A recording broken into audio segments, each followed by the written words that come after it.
also said it spent nearly $22,000 to hire a private investigator to document the alleged thefts that date back 2 years. Now, representatives for Selleck did not return phone messages and emails seeking comment. Now, the lawsuit also named his wife, Jilly Selleck. Now, I don't... Look, I know Selleck tends to be a conservative. But look, you can't do that. I'm just gonna say you can't go around stealing, especially out in California. If this is the case, if this is what really happened, you got to ask what Selleck was thinking. I don't know. I don't know what he was thinking, but you can't get away with stuff like that. So,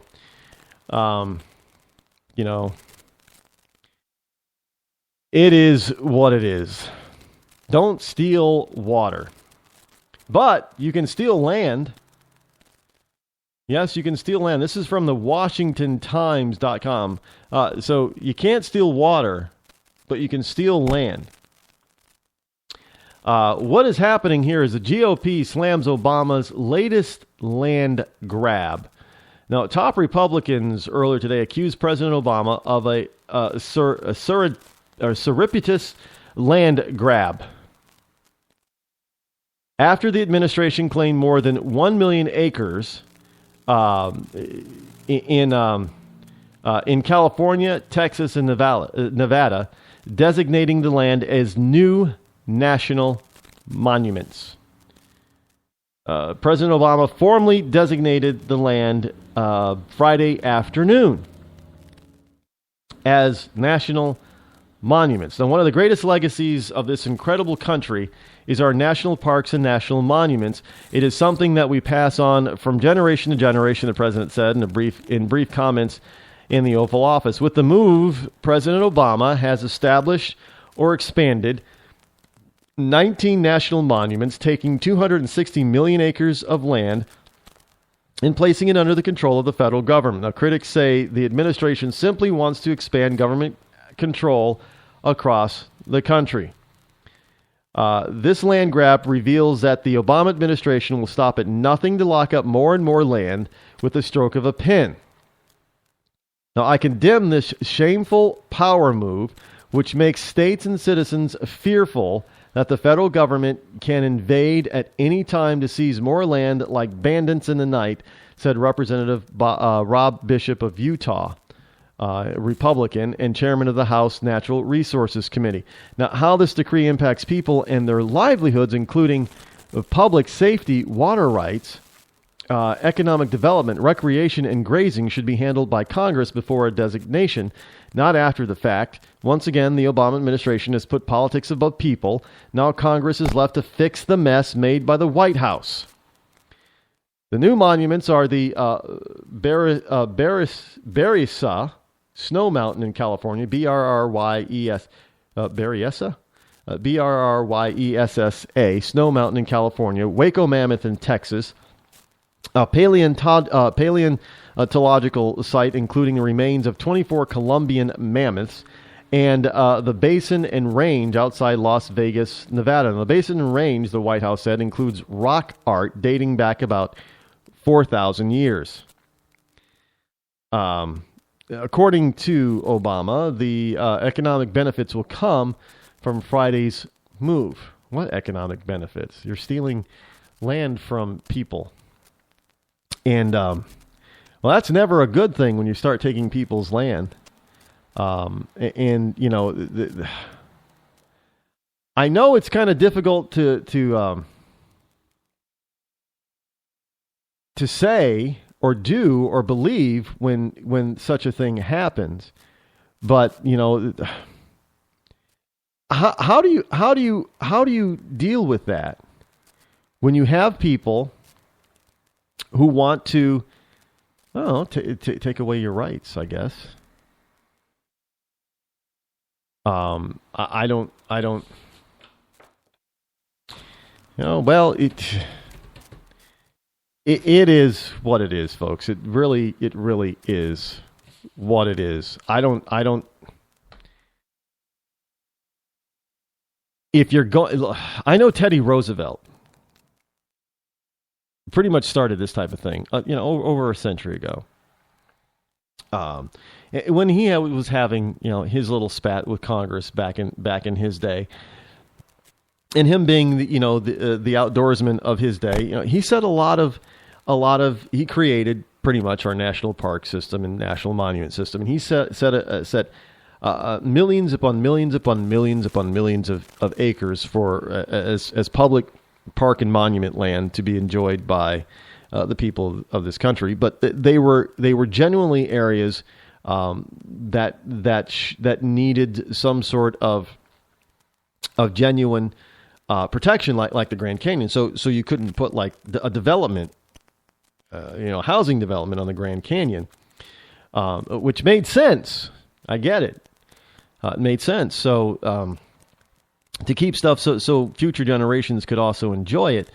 But at the same time, the Congress of his day kind of accused him of going overboard in placing certain parts or creating certain parks and monuments that didn't seem to make any sense. And Obama's kind of doing the same thing. Except he's doing it in such a way that is that people, a lot of people are scratching their heads and saying, "Well, what is the benefit of this?" So you want to? Well, there's a site that has the remains of 24 Colombian men. Well, get the remains out. Then what? Then what do you do? When the remains are gone, what do you do then? Right? Isn't that the whole case? I don't know. It is what it is, but you have to understand that you just can't take land from the people and then decide that you're going to, pretty much just burn everybody's bridges so they can't do anything with it. You're not allowed to, because then if you let me put it this way, if you take this land now and you put it under government control, now the government is saying, well, you can't go there anymore. Before you could go there and you could look around and you could, without disturbing anything, and you can have fun and look at stuff and enjoy nature and things like that. But now the government can say, well, now you can't go there, and you have no recourse. And if you're caught on the land that they've just closed, well, now you're trespassing. I know it's public land now, but you're trespassing on public land. I don't know how that works. How do you trespass on public land? I don't know. But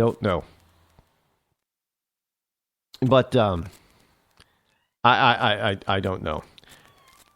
And finally tonight, the feds spent $2 million to have wives nag men about chewing tobacco.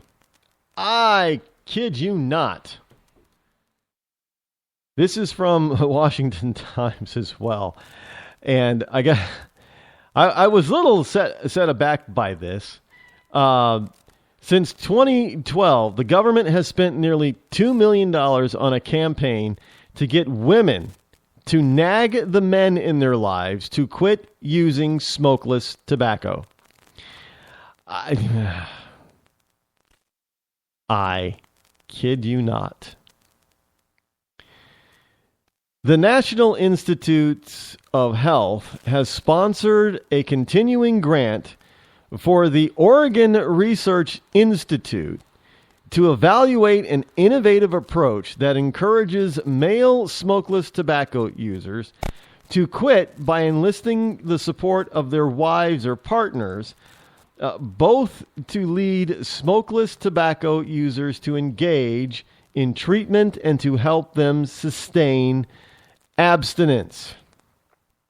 Abstinence from chewing tobacco use. researchers had already established that women can be readily recruited. You can be recruited, ladies. Just so you know. You can be recruited to get their husbands or partners to quit chewing tobacco. But now that, hold on a second. If they can recruit women, does that mean that they can recruit lesbian women to get their lesbian woman partner to stop using the chaw if the lesbian woman partner thinks that she's really a guy and is using the chaw? I'm just asking. So, if they can get their wife, can a lesbian woman get her wife to, nag her wife into stop chewing tobacco? I don't know if that's part of the study or not. But anyway, but you women can be readily recruited to get your husbands to quit chewing tobacco. But now the project has gone a step further with a multimedia push that includes a website with an interactive and tailored support plan. Now, I'm not going to give out the website, but researchers will conduct a randomized clinical trial to determine the effectiveness of the cessation program. Now, the program is raising eyebrows among taxpayer watchdog groups. Well, it's $2 million of the American taxpayer money to try to get women to nag their husbands into quitting. I don't. Now, now the American women, it says, don't need the federal government spending money to get us to nag our husbands to stop using tobacco. We do that just fine on our own, said Penny Nance, president and CEO of Concerned Women for America, a conservative women's group. Even if it were a worthwhile effort, we are $18 trillion in debt, and we simply can't afford this. And no, well, I would have to agree with her. Yeah, it's only $2 million, but there's a lot of programs, stupid little programs like this. The old saying, you're being nickeled and dimed to death. Well, this is what our government is doing with the budget. They're nickeling and diming us on this budget. And here's just another one of those things that's just absolutely well, let me put it in terms that liberals can understand. These ultra smart liberals. It's terribly inconsistent with good fiscal policy to spend this kind of money to try to get people to get women, enlist women to nag their husbands to stop chewing the chaw. When hey, that's $2 million that could have went to feed the poor and feed poor children who are starving in this country. It could have $2 million that could have went to Michelle's lunch program.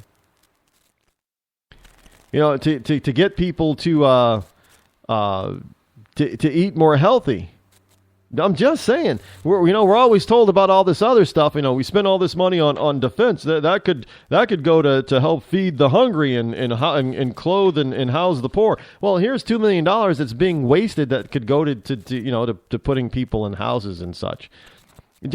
Just saying, folks. Just saying.